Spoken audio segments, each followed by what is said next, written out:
Havia um jovem nas Ilhas Canárias que não devia ter sobrevivido à infância.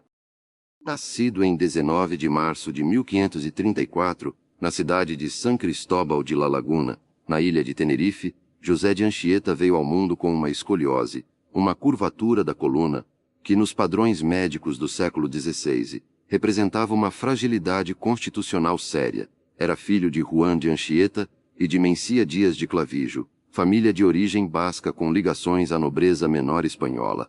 Seu pai era primo de Íñigo de Loyola, o homem que o mundo conheceria como Santo Inácio de Loyola, fundador da Companhia de Jesus. Essa ligação familiar não era acidental na providência que os jesuítas aprenderiam a ler em suas próprias histórias, porque o menino frágil das Canárias, que cresceu entre o Atlântico e o horizonte africano, que estudou primeiro em sua ilha e depois foi enviado à Universidade de Coimbra, em Portugal, para completar sua formação. Esse menino havia de percorrer um caminho que nenhum de seus antepassados bascos poderia ter imaginado. Em Coimbra, José de Anchieta encontrou a Companhia de Jesus. E a Companhia de Jesus encontrou nele algo que os superiores souberam reconhecer imediatamente: uma inteligência de primeira ordem, uma capacidade linguística extraordinária, uma memória prodigiosa que retinha textos inteiros após uma única leitura, e, sob tudo isso, uma profundidade espiritual que não era produto da formação, mas da natureza. Algo com que ele havia nascido, como havia nascido com a escoliose. As duas coisas juntas, a fraqueza do corpo e a força da alma, definiriam tudo o que veio depois. Aos 17 anos, José de Anchieta entrou para a Companhia de Jesus em Coimbra, e aos 19 anos, antes mesmo de completar sua formação teológica, antes de ser ordenado sacerdote, jovem demais pela lógica normal das instituições, foi enviado ao Brasil.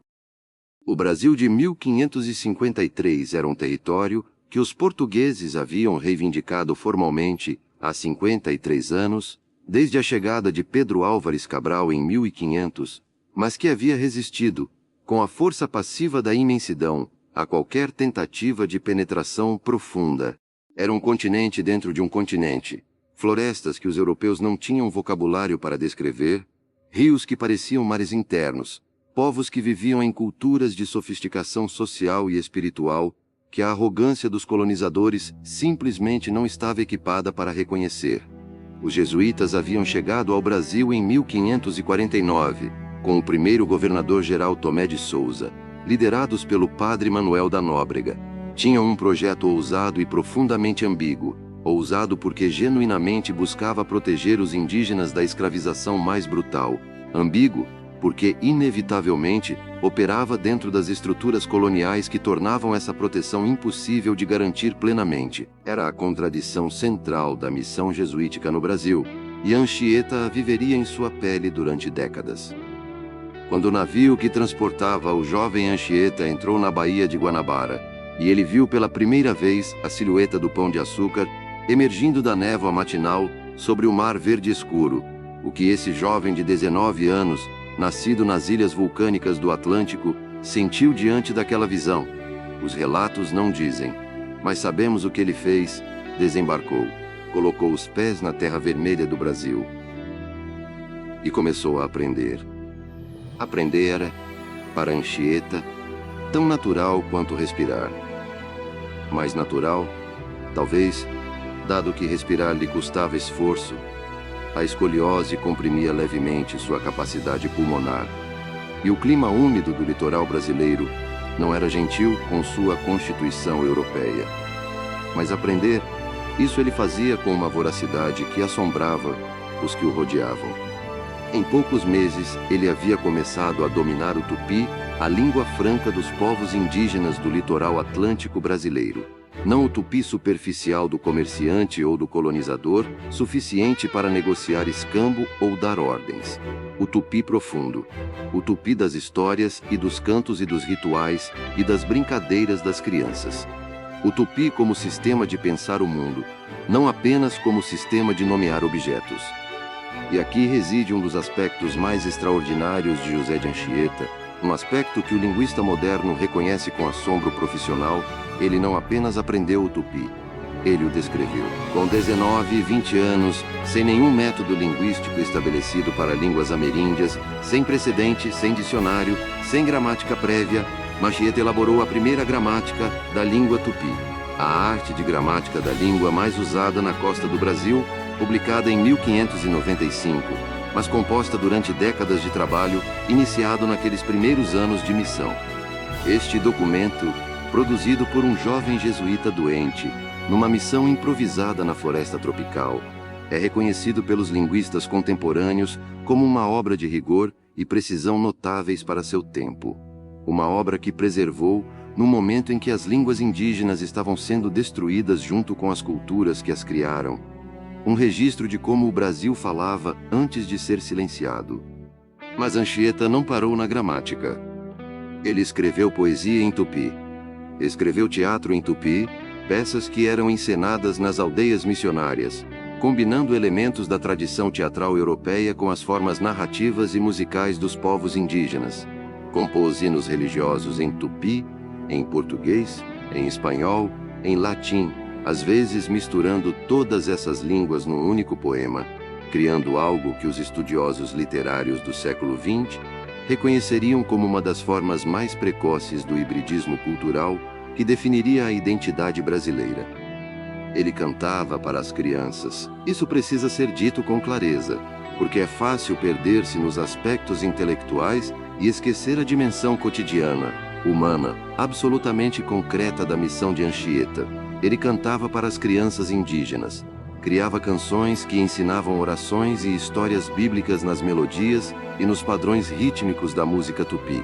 Andava de aldeia em aldeia, a pé, pela floresta, com sua coluna curvada e seus pulmões parcialmente comprometidos, cantando para crianças que nunca haviam ouvido falar de um Deus que se faz pequeno o suficiente para ser cantado para uma criança. E as crianças vinham. E depois vinham os pais. E depois os anciãos. Não todos. Nunca todos. A missão jesuítica no Brasil foi um projeto de contradições enormes e sucessos parciais. Nunca a conversão em massa relativamente pacífica que Guadalupe havia desencadeado no México. O Brasil era mais vasto, mais resistente, mais diverso. Os povos indígenas do Brasil não eram uma civilização centralizada como os astecas, minas de nações distintas, com línguas e culturas e cosmologias próprias, espalhadas por um território que o conceito europeu de fronteira simplesmente não conseguia abarcar. Mas Anchieta foi, andou, cantou, aprendeu, escreveu e cuidou, porque havia também os doentes. Os índios que morriam de doenças europeias contra as quais não tinham imunidade, varíola, sarampo, gripe, em números que os próprios missionários registravam com horror e impotência. Anchieta cuidou dos doentes, com seus próprios remédios improvisados, com seus próprios conhecimentos médicos rudimentares, e depois, à medida que aprendia, com os conhecimentos da medicina indígena que as mulheres mais velhas das aldeias lhe ensinavam, quando percebiam que ele ouvia com respeito genuíno e não com a condescendência do europeu que já sabe tudo antes de perguntar. Esse era o Anchieta de 19, 20, 25 anos, frágil no corpo, incansável na ação, voraz na aprendizagem, gentil no trato. Um jovem que o Brasil estava transformando tanto quanto ele tentava transformar o Brasil. E então, em 1554, ele ajudou a fundar uma escola numa colina entre dois rios, num planalto a 80 quilômetros do litoral, onde o clima era menos hostil para seus pulmões europeus e onde os caminhos das nações tupi se cruzavam. A escola ficou conhecida pelo nome do dia em que foi fundada, 25 de janeiro, uma festa da conversão de Paulo de Tarso. Os jesuítas chamaram o lugar de São Paulo de Piratininga. O mundo a chamaria, com o tempo, de São Paulo. A maior cidade da América do Sul nasceu como uma escola de missão, como um lugar onde um jovem jesuíta doente ensinava meninos indígenas a ler e cantar, numa língua que ele havia aprendido porque havia decidido que para amar alguém de verdade é preciso aprender a língua em que esse alguém sonha. Essa é a fundação. Esse é o começo. E o jovem que não devia ter sobrevivido à infância estava apenas no início do que tinha para dar. Havia uma praia no litoral do que hoje é o estado de São Paulo, onde um homem ficou refém por 5 meses. Não refém de piratas. Não refém de inimigos políticos. Refém de uma situação diplomática impossível, numa negociação de paz entre os portugueses e as nações tupinambás que habitavam o litoral entre a atual cidade de Santos e a Baía de Guanabara. E o homem que ficou, que se ofereceu para ficar, que insistiu em permanecer como garantia viva de que os portugueses cumpririam sua palavra, era o jovem jesuíta de 21 anos com a coluna curvada e os olhos castanho claros que havia chegado ao Brasil 2 anos antes. Era 1563. A missão jesuítica no Brasil vivia uma de suas crises mais agudas. As tensões entre os colonizadores portugueses, que queriam mão de obra indígena, escravizada para suas fazendas e engenhos de açúcar, e as nações tupinambás do litoral, haviam atingido um ponto de ruptura. Nóbrega, o superior da missão, havia iniciado negociações de paz com os chefes tupinambás. Mas os índios não confiavam nos portugueses, e tinham razões históricas abundantes e concretas para essa desconfiança. Precisavam de uma garantia. Anchieta se ofereceu. Ficou na praia de Iperoig, Maimas, hoje o município de Ubatuba, no litoral norte paulista, por 5 meses, praticamente sozinho entre os tupinambás, enquanto Nóbrega tentava costurar o acordo de paz. 5 meses durante os quais sua vida dependia, literalmente, do cumprimento da palavra portuguesa. Se os portugueses atacassem, Anchieta seria morto. Era a lógica da garantia. Era o preço da confiança. E foi durante esses 5 meses de refém que ele escreveu um dos textos mais extraordinários produzidos no Brasil colonial. Sem papel. Sem mesa. Sem tinta. Com um graveto na areia. O poema que Anchieta compôs na praia de Iperoig, conhecido hoje como o poema A Virgem, ou de Beata Virgine Dei Matre Maria, mantém cerca de 4.400 versos.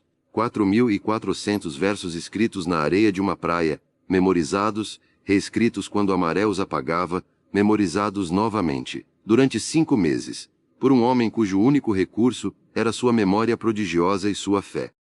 Este gesto, a composição de um poema épico na areia do mar, contra a maré, contra o tempo, contra a possibilidade concreta da própria morte, é uma das imagens mais perturbadoras e mais belas que a história espiritual do Brasil produziu. É a imagem de alguém que não desperdiça o sofrimento, que transforma a espera forçada em criação, que diante da ameaça não se contrai, se expande, que escreve quando não há papel porque a necessidade de criar é mais forte do que qualquer obstáculo material. A paz foi alcançada. Anchieta sobreviveu. E quando voltou à missão, magro, curtido pelo sol do litoral, mais brasileiro do que nunca, trouxe consigo o poema inteiro na memória. Mais tarde o ditaria a um escriba, e o texto sobreviveria como o poema mais longo escrito no Brasil colonial, e um dos mais longos de toda a literatura jesuítica. Mas a praia de Iperoig não foi apenas o cenário de um prodígio literário. Foi o laboratório de uma compreensão que Anchieta estava desenvolvendo lentamente, com o rigor empírico de um cientista e a intuição de um místico. A compreensão de que a evangelização autêntica não é imposição, mas é encontro, que a fé não pode ser colocada de fora para dentro numa alma, como se a alma fosse um recipiente vazio esperando ser preenchido, que ela precisa ser descoberta de dentro, reconhecida, não implantada.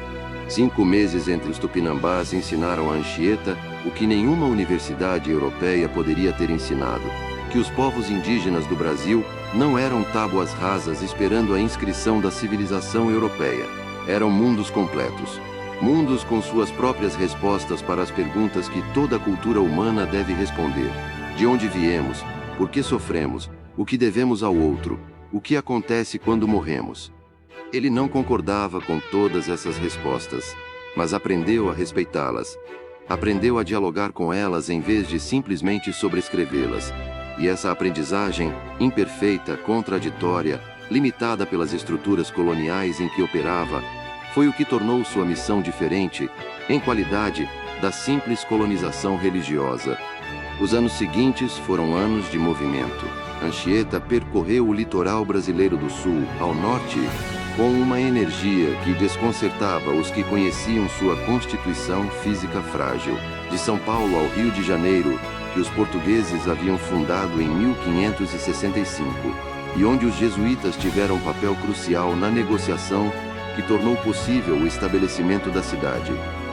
De São Vicente a Espírito Santo, de aldeia em aldeia, de missão em missão, sempre a pé quando não havia embarcação, sempre com o bloco de notas ou o graveto na areia, sempre aprendendo, sempre compondo, sempre cuidando. Em 1577, Anchieta foi eleito provincial da Companhia de Jesus no Brasil, o superior de toda a missão jesuítica num território que se estendia do Maranhão ao Rio da Prata. O jovem que havia chegado como estudante incompleto, antes de ser ordenado, havia se tornado o líder da maior missão jesuítica da América do Sul. Foi ordenado sacerdote, finalmente, tardiamente, e celebrou sua primeira missa no Brasil, que havia feito dele o que era. Como provincial, Anchieta não abandonou o estilo de vida que havia construído. Continuou a visitar as missões pessoalmente, continuou a aprender línguas indígenas além do tupi, continuou a compor teatro e poesia que eram encenados nas aldeias. Mas agora tinha também o peso da administração, as cartas a Roma justificando as opções da missão, as negociações com os governadores coloniais para proteger os índios da escravidão, os conflitos internos da companhia sobre as melhores estratégias.